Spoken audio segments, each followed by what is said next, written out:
Hello, folks, and welcome to another episode of Yes and Ask Me. In this show, I, Clint, get to ask the greatest minds, some of the greatest minds in Texas improv community about improv. Today's subject is going to be dramatic and grounded improv. And so I'm going to welcome one of my first three panelists, Tina Jackson. Would you come on to the video?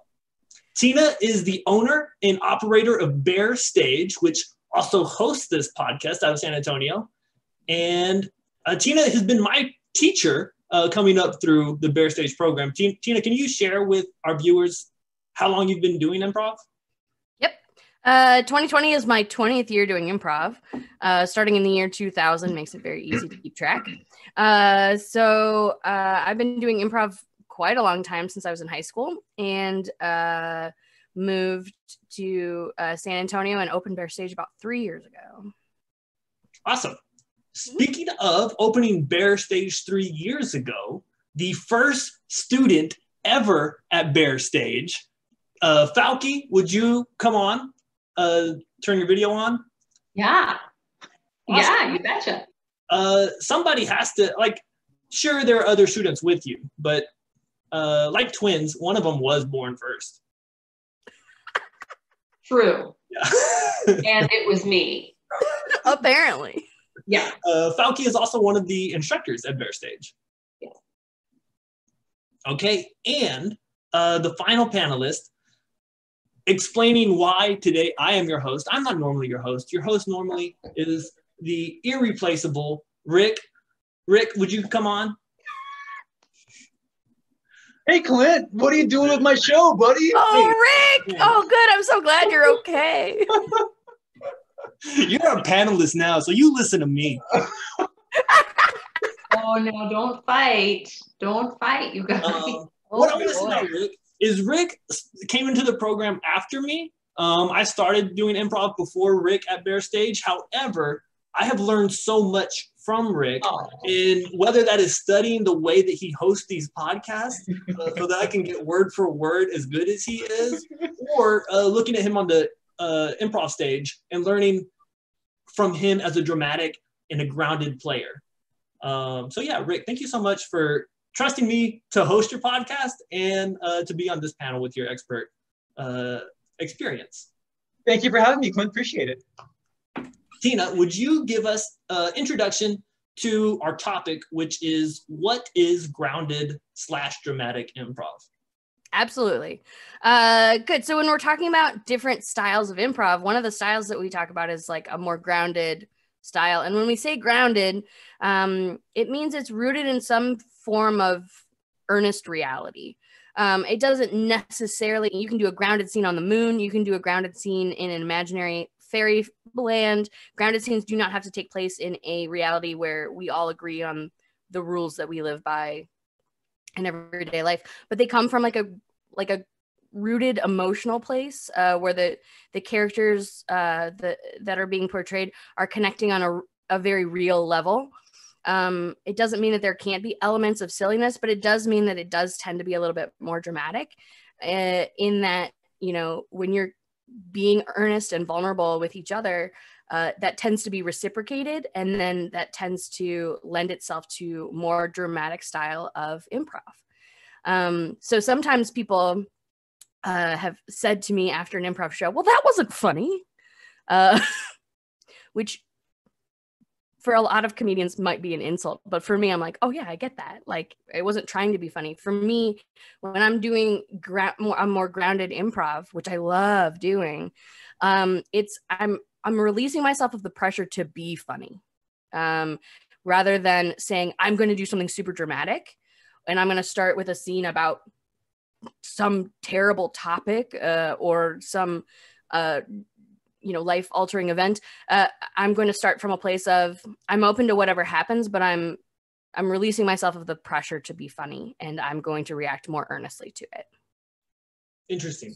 Yeah. Okay, so grounded improv is a very truthful improv coming from what your truth is as a player through your character. And yeah, I would say your truth, but also just like truth in general. It doesn't have to be your particular reality that you're pulling from, but you're pulling from some real place, whether it's your experience or somebody's experience. It's something that you know is earnest. But Tina, like, draw a comparison. Like, what would be an example of something that's not that, something that's like that's not dramatic, something that can't go there, that's not grounded, it's something that is on the other end of the spectrum? What would that be? I mean, they can be like really kind of seemingly mundane conversations where the earnest reaction is just like, I don't know, man, it doesn't sound like it's going to work out, you know, and it's like, it's not super dramatic, but it's, you know, you've presented me with information and my earnest reaction is maybe the best idea isn't to try to make something work or to, you know, it's like, it doesn't mean it's going to get dramatic. It doesn't mean everybody's going to cry at the end. We don't have to solve a world problem for it to be a grounded, dramatic scene. It just has to be truthful. Mm-hmm. I love that you said it, you feel like you're released from the pressure of being funny. I think that's, to me, grounded improv is, we're speaking to each other from a space of, I like earnest too, earnest truth. And the funny, if funny emerges in grounded or dramatic improv, it emerges because we're human. It almost always will, yeah. You know, it's not, I'm not going to try and make a joke here. I'm not going to try and spin this in a way that the audience will think is funny. I'm just going to be human and for me, it's a lot about emotion and the truth of the emotion in the moment. Mm-hmm. Oh, absolutely. Yeah. That's my favorite thing about when humor happens in dramatic improv, because number one, I agree with both of you. I like that I have the freedom to not have to be funny.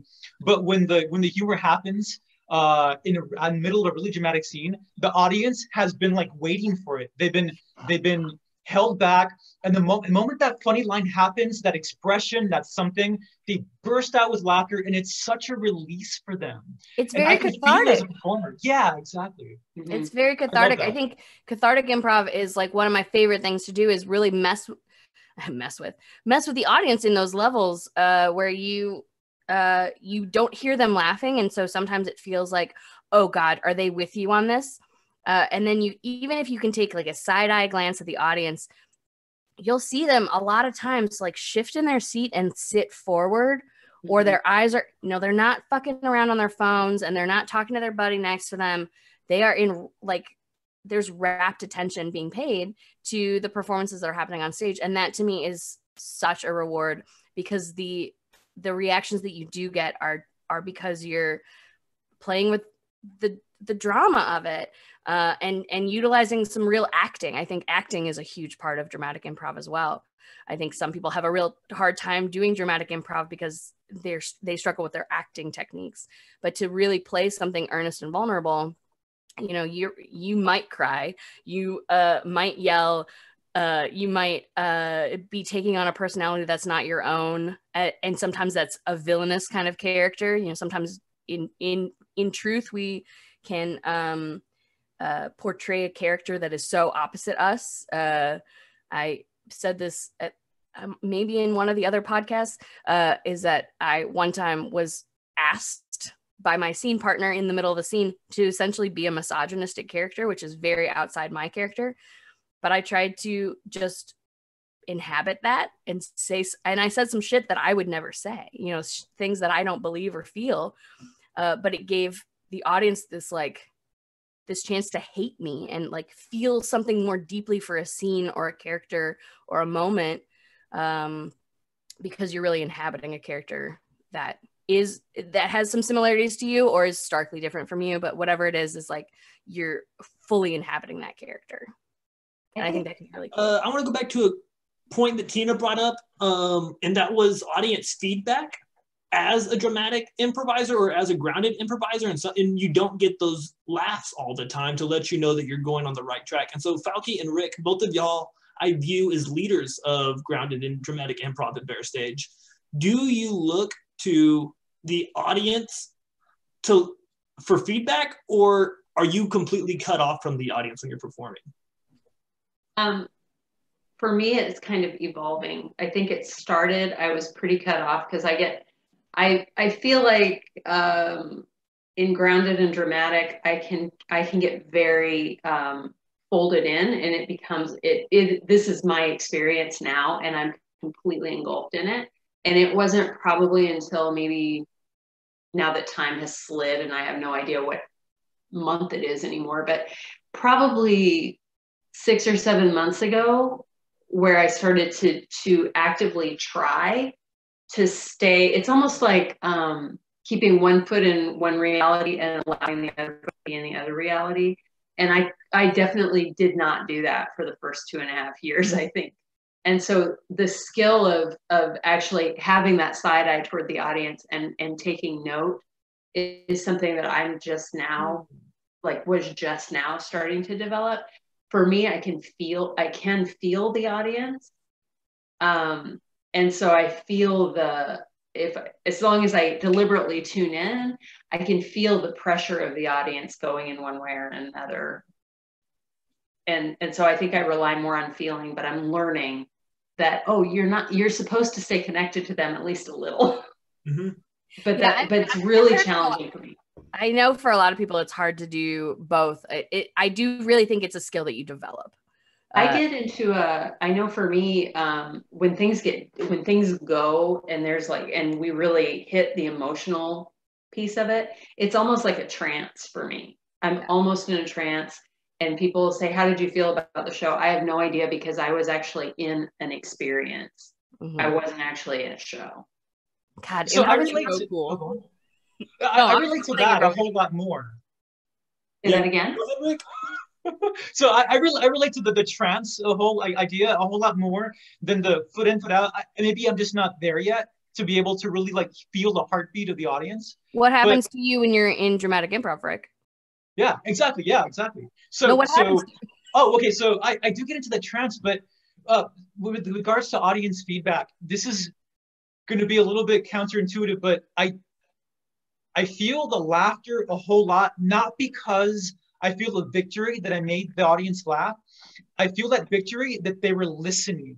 Mm. Because if they laughed at this thing that I just said, it meant that they heard everything else that came up to that point, and that's what made that statement or that facial expression really, potent in that moment. And then I get the reaction, I'm like, they're with me. Okay, they just told me that they're listening. I can keep going now. I get that. That's the feedback that I get. But again, it's not a victory at the laugh itself, at the humor. It's just that I know that they were paying attention. Yeah, something had them. They were in the experience. They were with you. Yeah. I love taking the audience on a journey, and I like surprising them and being able to bring them somewhere they didn't necessarily know they wanted to go. Sort of a story that I do use, and Fálki, you can probably say it better from your experiences, is what happened when you first saw dramatic improv. What happened? What was your first experience like? So the whole short story is, I went to Bexar Stage to support Stefan and When Can Do. And I will be very honest with you, and I know this is going out. I love Stefan, and I love the people in When Can Do, all of them. And I think they are all immensely talented. Mm-hmm. And that was not my kind of improv. I was really there to support my friend, and was not expecting anything, you guys, because I like watching improv because of the people that I'm with. And I will connect to whatever you do because you're doing it. But to really blow my mind with improv with a stranger, it's got to be pretty impressive. Mm-hmm. And comedic, funny improv doesn't often do it for me, although I've had it happen since, but I walk in there, I'm watching, yay, this is great. Okay. And then Kismet came on, and it was about a couple who had lost a baby, and you were trying to have a baby again. And the relationship tension between the two people, between Dan and Tina in that moment. And Tina's, both of you actually were heartbroken in that particular show, and portraying it in different ways. And I was gutted. And I was like, okay, if you can do that without having a sheet of paper in front of you to tell you what to say, or you haven't learned things, and you're making me feel this I want to learn how to do that. I don't want any, and honestly, I didn't want any of the other bullshit. I really, really didn't. I had to learn a bunch of bullshit, I think, probably. I did, and I'm glad that I did. And it's been really good for me to learn all the other stuff. But what I wanted was to walk into a room with you and Dan and have you teach me how to do that thing, because it hit all my nerve endings were just like, oh, I mean, I was crying. I felt like I wanted to throw up. I'm like, okay, that's what I want to learn how to do. And that's what the magic of improv can do, baby. And so, yeah, so that's what it did for me. And I messaged Tina when I got home that night. And she signed up for classes immediately. Yeah. As soon as I was like, do you guys offer any learning opportunities? It was adorable. But it happened because she saw, and to be clear, I have never personally lost a baby. So that's not coming from my reality my personal experience, but it's coming from the experiences of my friends. It's coming from the experiences of my mom. It's coming from places that I've absorbed all this information and all of this truth throughout my life. So that the ability to feel sadness. So I'm channeling emotions, and it became, it was acting, but it was real to me in that moment. I was upset. You've experienced loss. You know what loss feels like. You know what pain feels like. Yeah. And you're able to put that on stage. Yeah. That's what I love about improv. I think I just, because it is truth. Even if I've never lost a baby, I know the truth of loss, and I have a billion friends who have experienced loss, and I can tap it. And what I love, so I don't listen for a laugh. If I get a laugh on stage, I'm like, oh, that's interesting. Usually, unless I'm acting like a goofball. But we had a kid approach us one time after a Therapy 3.0 show at Studio 185. And this kid walked up to us and he said, you guys just played my childhood on stage. And I was like, that's what I want to do. I want to have people relate on a level that is, I've had that experience. I've seen that. You did that for me. And I had forgotten it, or I needed to see it. That's why. So I think all of that comes from what Tina said earlier, and that's the being earnest and being vulnerable. So because I'm not like this I've never been a comedian in my life. And so when I go up on stage, I don't feel like I'm there to make them laugh. And so I feel like if I'm not going to give them that laughter release, I got to give them something else, like I have to be true to the audience. And the way that the deal that I make with the audience is, if I'm not going to make you laugh, at least I can be completely honest with my performance up here. And that tends to be that dramatic performance. And as long as I can accomplish that and I can feel that way at the end of my performance, I feel like I succeeded. Rick, how do you, so when you enter a scene generally, and I say generally, but I often feel like your opening line for the scene is so loaded with information that you're like, come with me, we're going to Drama Town, baby. How do your teammates feel when you approach them with something super dramatic? And a lot of them are people who are like, I want to make the audience laugh, and it's comedy time. But you play with a lot of really silly people, but you also throw at them some of these big fucking juicy dramatic lines to and you start that way. Just start heavy and strong with a huge emotion. How do you feel them respond to that?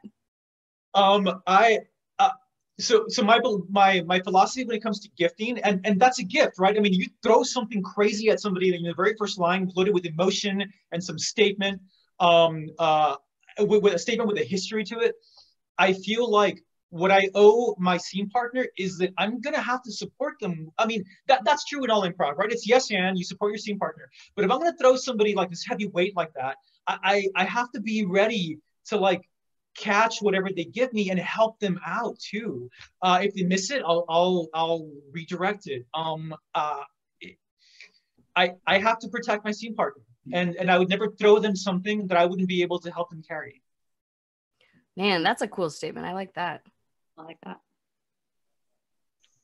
All of you are on a team called Final Gimmick. So are you.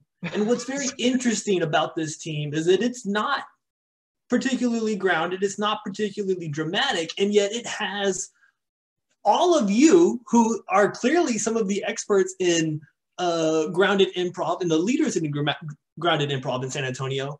So do you find, what are your thoughts on that team? One is like, is it difficult to play on that team because you feel more comfortable in grounded improv?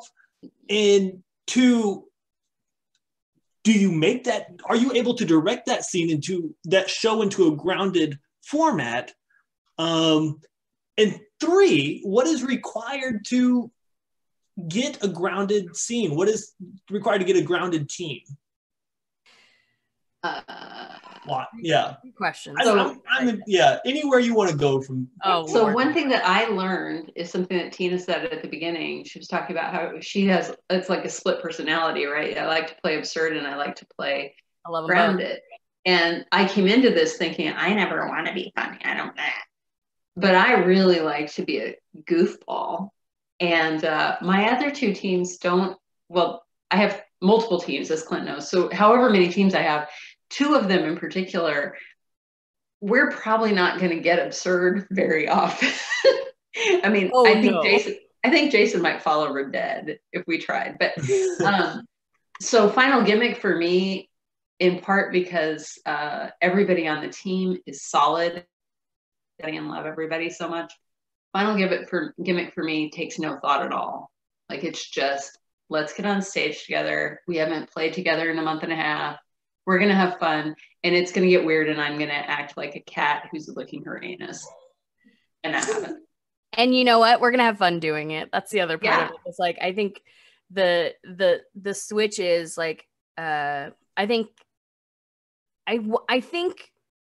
if I was to make a guess, I hadn't thought about this until right now, that it's probably easier for somebody who is dramatic to like try well, no, I think it might be hard for dramatic to try silliness. I don't know. Maybe, like you said, Jason would drop over dead to do a Final Gimmick show. I think he would. Yeah, I think so too. His heart would stop. Hi, Jason.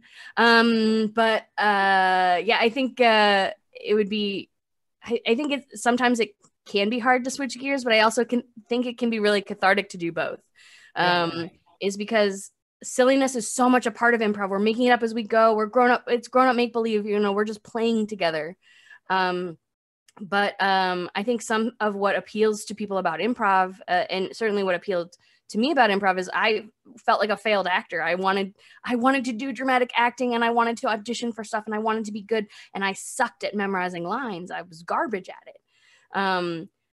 So pulling drama into improv is like, oh, I have my dream career of like, I can act all of these dramatic roles, but I don't know at the top of the night which one I'm going to play. You know, I can just sink into it. So I think to answer one of your three questions, Clint, one of the things that if you wanted to do a dramatic team is you just have to sort of all come in with the open acknowledgement that we're going to release ourselves from the pressure to be funny. Not that comedy won't happen, because there's so much comedy in the world that comedy is truthful. Innately, what you laugh at, a lot of times it comes from a place of, well, that's true. And so there's always a place for comedy within drama. In fact, it's the release on the pressure valve, right? You build pressure, you release it, and then you build it again, and it gets worse and it gets worse and it worse. And then we release it somehow. And but if you are interested in dramatic improv, you got to have people with a similar mindset. Yeah. And I think where it comes to Final Gimmick, we also have a similar mindset. You know, we've got the four of us here who are, you know, Clint is the silliest one of the four of us, I would expect. And we've got, you know, Steve Cercio and Crystal Jackson, who are both incredibly dramatic and can also be incredibly silly. And so it's just a different vibe for us. It's just a different switch where it's just like, we're going to go out and play. It's play versus truth, perhaps, as far as a mindset goes. When you get on stage with whatever that team is are you playing or are you going to be truthful?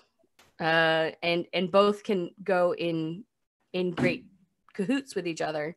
But I think there is probably a more prominent mindset that you use when you switch between those two. I don't want to forget or forget to underscore the fact that there's incredible chemistry between the players in Final Gimmick. And for anybody who didn't see the chemistry episode, go back and watch it. Super helpful. But this is one of those teams. And I really hope that every improviser gets to experience that, where something just clicks when you start to perform with people. And it may not happen your very first performance, the second, but once you all kind of settle in and you find your place within that group, you get into this fantastic comfort zone where you're just incredibly comfortable with your teammates. And then that's when that magic happens up on stage. It's a lot of fun. I want to jump on that point, Rick, for you in particular, is that comfort level allows you to kind of get away from grounded improv with Final Gimmick, at least. Is there also that comfort for one of your darker teams, which I love, Let It Out? Yes, absolutely. So the comfort level in Let It Out, I think, is, that's one of those groups where you have to keep on working to identify your boundaries, because you're so close and you're entering so many incredibly deep topics that you're realizing that you don't know where those boundaries exist anymore. One reason why boundary exercises are really important, because even when you get that close, there are boundaries there. But if you're up on stage and you're talking about child abuse, and you're talking about homosexuality and oppression and pain and loss, and you do it in strange, weird ways, and you're doing it all in front of a crowd of people, you're realizing that those boundaries keep getting tighter and tighter and tighter around this person.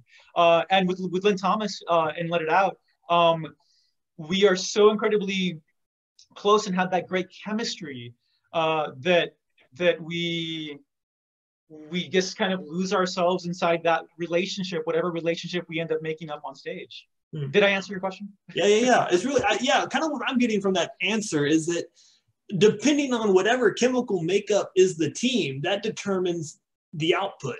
Whether you and Lynn become very dramatic, you and Final Gimmick become much less dramatic and much more whimsical. So silly. Yeah. And don't fight it. That's another piece of advice. Don't fight it. When you first put a group together, you don't know what you're going to become. Final Gimmick didn't know what we were going to end up being. No group understands when they first start to play with each other what that group's personality as a whole is going to end up being. So my recommendation there is don't fight it. See where it goes. Work with it, and whatever you end up birthing.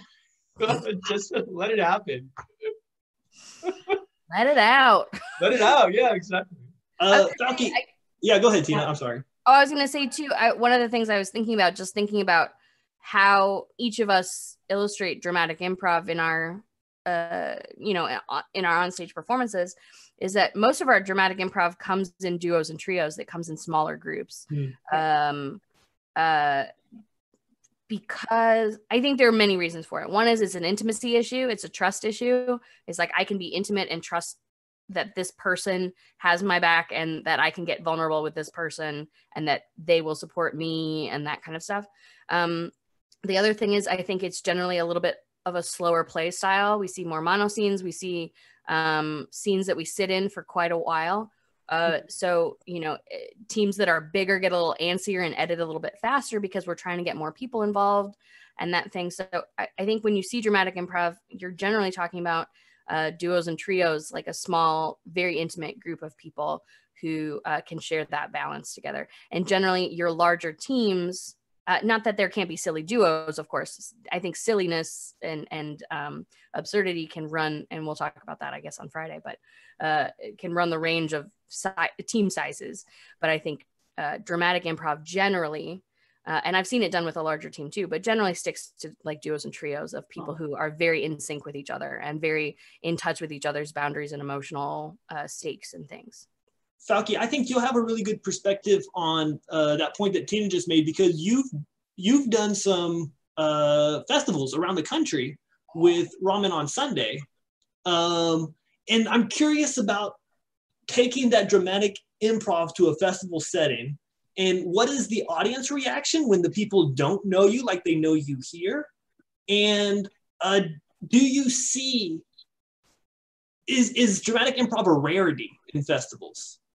So my experience with festivals is actually very small, but in the festivals that we've gone to, so when we didn't know what to expect at all, and there are some goofy motherfuckers.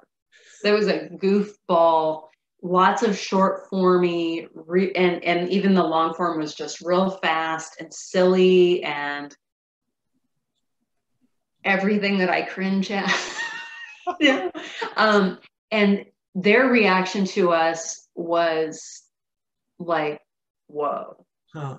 Like that like how do you do, we had a scene where I guess we must have been silent for a long time and we were gazing at each other, and we were falling in love right then. So we were gazing. It was a good gaze. Ooh. We were gazing.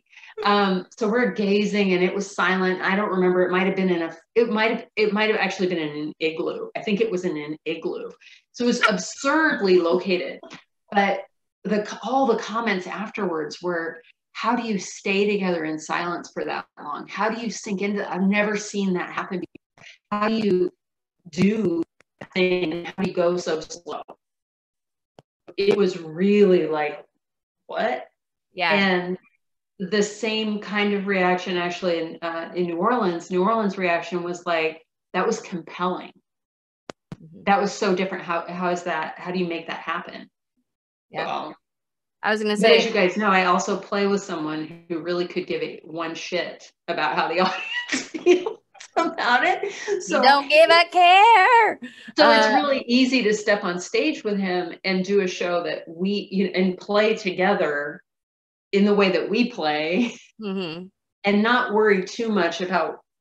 We've really learned that for our experience is most people who go to improv want to laugh, they want to see funny, and so and Jason, this includes Jason in this too, Therapy 3.0. We've really concluded we'll continue to play until we're not allowed to play anymore, but we're not going to play. We're not going to pander. Yeah, we're going to play the way we play. Yeah, be honest to yourself. But it does seem rare. I was going to say, as an artistic director and somebody who's run a festival and done dozens of them, I would say that there's far less dramatic improv at festivals. In general, I think you have to really sell that as a very high quality product for festivals to be interested at all, because their job is to sell tickets, and tickets to them are comedy, especially if you have comedy theater on the top of your stage, right? Yeah. We've always called our theater Bear Stage because I wanted to stay open to that kind of stuff. But I do feel like a festival audience is like, all right, make me laugh, babies. And is not as well equipped for it. And I always, when Dan and I would tour with Kismet, I would always feel right at the top of our set, some resistance from the audience of like, uh-oh. And like some arm crossing and some scowly kind of feelings. Mm-hmm. And then by the end, I remember in particular, I know we're low on time, but I remember one show in particular. We were in Houston for the Houston Improv Festival, which I think no longer exists. There are festivals in Houston, but they are not that one. That we played a show with Jimmy Carrane, who's a nationally recognized teacher and has a great podcast, and it specializes in slow comedy. And that's very much what I consider dramatic improv is slow comedy. It's like there is comedy there, but it's like it's not a laugh a minute. So the two of us were doing a show with Jimmy Carrane, and we've never performed with him before. I met him peripherally once at an audition, but like this was like basically us meeting for the first time, all of us Chicago improvisers, but in Houston. And we did this show where we took the suggestion at the top, and it was a story about child abuse. And I said, and we handled it very delicately, and then said, okay, all right. And now we're going to do a show. When the lights come up, somebody from the audience goes, well, that's not funny. At the suggestion poll, we haven't done a lick of improv yet. That's not funny. And I said, trust us. And the lights went out. And we did 30-minute show that started with 15 minutes of a scene about child abuse. Child abuse ain't funny. Nobody should laugh at it. But we handled it with the gloves of somebody who's a parent, somebody who has experience with, I'm not going to tell you who's who, but somebody who has an experience with abuse in their life, and somebody who at the moment worked at the Department of Children and Family Services for the state of Illinois. So we're all handling it from a position of care of the topic at hand. And at the end, that was the show that everybody was talking about. Afterwards, I was recognized on the street while I was getting a slice of pizza, and they're like, oh, you did that show last night. And I was like, I'm in Houston. Like I lived in Chicago. I was crazy. It was, crazy making, but people really respond to it and connect to it because it can be powerful even when you're resistant to it. You can really do some amazing things. Improv can be an amazing platform and vehicle for true catharsis. But I do feel like festivals are super resistant to it. If in general, I think you have to really be well known. You have to be Jimmy Carrane to let that be the most selling point. I don't know. You gotta be one of these three panelists to pull off a dramatic improv show at a festival, because Fálki got praised, Tina got praised for their dramatic scene. So we have to cut it here, everybody. I know. We're out of time. It's been such a fun conversation. I love the full circle nature of this, about talking about dramatic improv and grounded improv is just being true, is truth, and recognizing truth, and then wrapping all the way around to Fálki's closing statement about don't give up what you want to do, just do it, and get kicked out of the theater before you give up. Yeah. I don't know that that's what she said, but it was pretty close. I'm not as good at summarizing as Rick. Steve has challenged me many times. He's like, "You gonna put us on this month?" And I was like, "Maybe." Panelists, thank you so much, Rick. I continue to learn so much from you. Thank you again for letting me host. You were an amazing panelist. The comment section of Twitch is filled with Rick quotes. It is. You got a fan. Yeah. Thank you for those nuggets of truth. Fálki, thank you so much for your expertise and your perspective on improv. You are a national performer, whether you accept it or not. Yes, you are. And Tina, thank you as always for being on this podcast. Also, Twitch, thank y'all so much for hanging out with us and giving us some fun comments to work with. Next week, Rick, not next week, Friday, Rick is going to be back in my seat, the host seat, and we are going to talk about something on the opposite end of the spectrum, silly and redonkulous improv, for the next Yes and Ask Me. Speaking of redonkulous, things are bananas right now. Things are bananas out there in the world. Improv theaters are hurting. So if you're watching from not San Antonio, if you're watching anywhere in the world, reach out to your local improv theaters and see if you can find a donate to help them out. And then once they do come back, be sure to support them. And keep your eye out for some dramatic improv. And if you want to see dramatic improv, Bexar Stage is an amazing place to see dramatic improv. And like all the other improvising theaters around the world, we are hurting right now. And so you can go to our website, which is bearstage.com, and find a donate button there. And same thing, if you have something to spare to help us out, we need help right now. Ending on Rick, help me out. What else do I do? No, that's it. You hit all of the marks. Clint, you are fantastic. I have a notebook. I love it. All right, y'all. Thank you so much for coming out. Thank you, Twitch. Thank you to the panelists. Y'all have a great night. Thank you. Guys.